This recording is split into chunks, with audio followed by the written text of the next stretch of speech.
C'est un plaisir de vous retrouver et bienvenue à ce journal.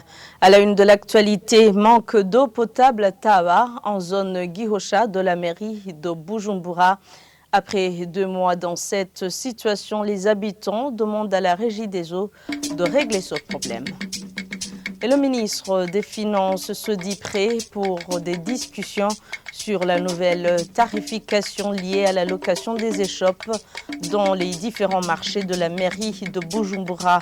Vous suivrez les détails qu'il a accordés à la télévision Isanganiro dans ce journal. Après une courte pause, les détails.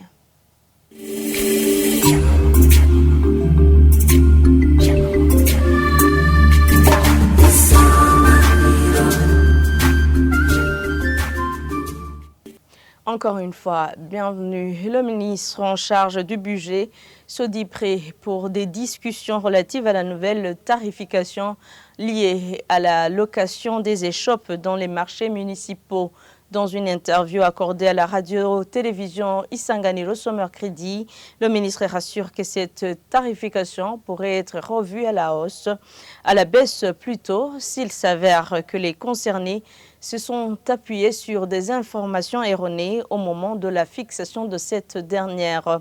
Honorable Das Nyonzima rappelle que sa fixation découle de la loi budgétaire en cours et non de l'Office burundais des recettes. Suivez à ce propos le ministre des Finances. L'OBR est chargé de collecter les impôts, les taxes qui sont prévus dans les lois, dans les textes de loi. Alors pour le cas précis, des loyers, des stands, des shops, des marchés qui font partie du patrimoine de l'État, ces recettes sont prévues par l'article 63 de la loi budgétaire de l'exercice 2023-2024. Donc l'OBR est en train de collecter ces recettes conformément à cette disposition. L'OBR a fixé ces tarifs conformément aux tarifs qui sont appliqués sur le marché dans l'objectif d'assurer l'équité entre les vendeurs qui louaient directement auprès des mairies ou de la commune et des autres vendeurs, des commerçants qui louaient ces stands, ces shops à travers les commissionnaires qui les ont reçus des institutions publiques. Alors, le gouvernement a voulu harmoniser, assurer l'équité. Le dialogue est toujours bon. Comme il s'agit des changements, comme il s'agit des réformes, c'est toujours important d'expliquer aux concernés en quoi consiste la mise en œuvre de cette réforme. Donc, le dialogue, les discussions, le dialogue entre les concernés, donc les commerçants qui vont occuper ces places publiques, qui vont payer ces loyers, le dialogue pour moi ne pose pas de problème. Donc, je pense qu'on ne peut pas dire la baisse. Si on trouve que le BR s'est trompé en fixant l'un ou l'autre tarif, là on pourra réviser. Mais les tarifs, il ne faut pas dire que les tarifs sont très élevés, alors que les tarifs sont des tarifs qui sont déjà pratiqués sur le marché. On va peut-être procéder à l'explication de comment ces tarifs ont été fixés. Mais s'il s'avère que l'OBR se serait trompé dans la fixation des tarifs, on peut toujours les réviser parce que c'est un début de la réforme.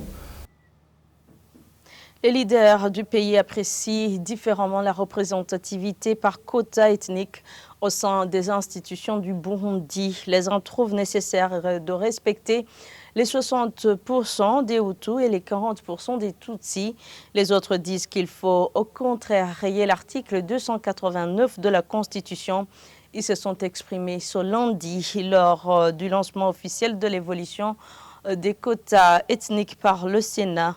Quant aux Batois, ils indiquent qu'ils ont été oubliés de la liste. Les images proviennent de la radio-télévision nationale du Burundi. Ceux qui sont pour le respect des quotas ethniques se basent sur l'histoire du Burundi. Prosper Ntagwamiye, un des leaders du pays, indique qu'il y a encore des activités de la Commission Vérité et Réconciliation ainsi que ceux de la Commission nationale des terres et autres biens qui n'ont pas encore achevé. Selon lui, il fallait toujours garder et respecter les quotas ethniques. Il ajoute que la question ethnique au Burundi hante toujours certains Burundais, d'où le respect de l'accord d'Arusha pour la paix et la réconciliation qui a prévu ces quotas ethniques. L'idée partagée avec Gaston Sindimo, celui-ci dit qu'il faut savoir si les objectifs de la mise en place de ces quotas ethniques par Al-Shah ont été atteints. Sinon, ce n'est pas le moment opportun de mettre fin à ce système, car cela a fait une garantie pour une partie de la population burundaise. Mais par contre, d'autres parmi les participants estiment que le Burundi devrait mettre fin à ce système. Selon Jean de Dieu Mutabazi, il est fondamentalement pour que les quotas ethniques ne seraient pas considérés. Il prend référence au gouvernement et république d'alors où on ne tenait pas compte des quotas ethniques pour gouverner. Pour lui, il faut lutter contre l'exclusion mais mettre fin au système des quotas ethniques. Sadiki Kajandi partage le même avis avec Jean de Dieu Mutabazi.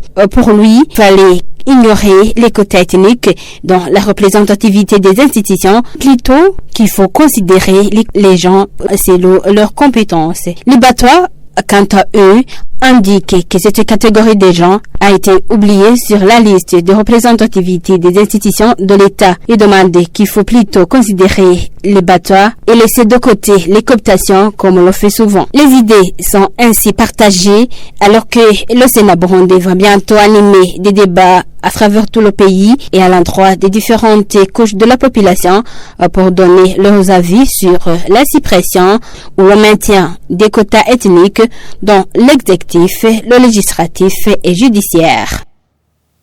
Merci à Lydie Gahimbale pour ce reportage. Le ministère en charge du travail indique que l'identification des retraités est déjà achevée et que les concernés recevront les pensions conformément à la mesure du chef, leur accordant l'équivalent du dernier salaire. Le ministre l'a dit ce mercredi lors de la présentation des réalisations de l'année budgétaire 2022-2023, Deor Sengwa Mihigo tranquillise ces retraités qu'ils vont bénéficier de leurs droits. Suivez-le. Les retraités, comme l'a si bien dit son Excellence le Président de la République, ils devront partir avec un montant égal ou presque égal au salaire régulièrement perçu. Eh bien, à ceci, nous sommes à l'opération. Nous nous sommes d'abord attelés à calculer les départs des retraités, ceux qui partent à 60 ans, ils sont à combien? À 61, à 62, à 63, à 64 et à 65 ans.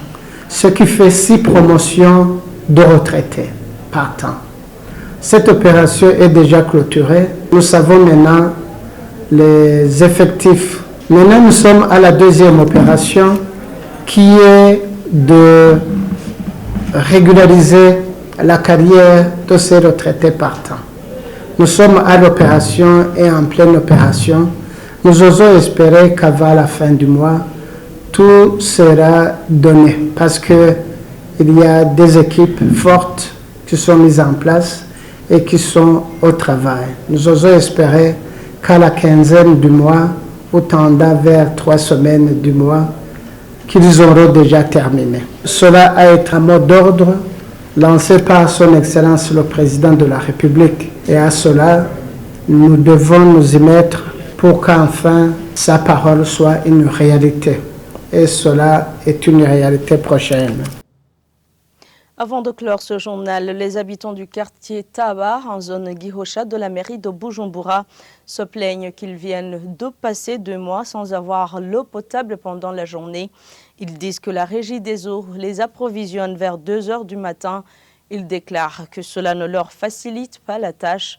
Le chef du quartier Taba confirme cette situation.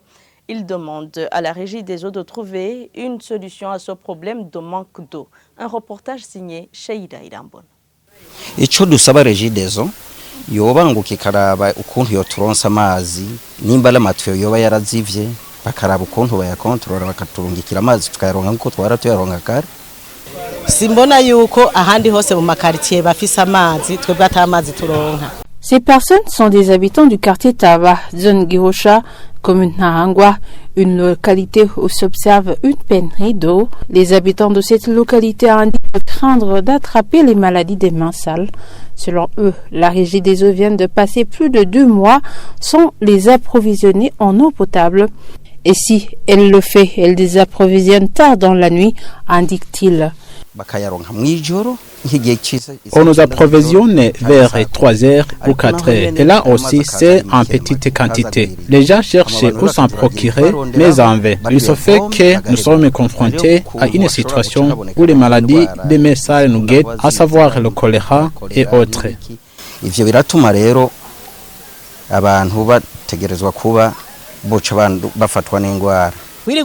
Nous nous levons à 2 heures du matin pour puiser de l'eau. Nous y allons les bidons sur le dos. Il arrive que nous croisons des voleurs et que ces derniers nous volent. Tout cela se passe alors que nous avons des robinets dans nos maisons. Cela nous étonne vraiment. Et de demander à la régie des eaux de résoudre cette question, car même quelques robinets publics sont à sec. Nous demandons qu'ils nous approvisionnent en eau à l'instar des autres quartiers. L'administration à la base confirme cette situation et le chef de quartier demande également à la régie des eaux de trouver une solution pour que chaque ménage puisse avoir de l'eau dans leur robinet.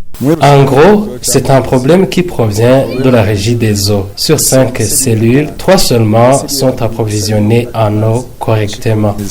Une information tirée de l'administration à la base est qu'ils espèrent un ouf de soulagement car une ONG locale est en train de faire le forage pour les approvisionner en eau potable. Lors de notre passage, des manœuvres étaient en train de creuser pour frayer le chemin où cette eau va passer. Et voilà, c'est par ici que prend fin ce journal. Merci à tous de l'avoir suivi. Merci également à l'équipe de la rédaction et à l'équipe technique qui m'ont permis de le réaliser. Bonne suite des programmes avec la télévision Isanganiro.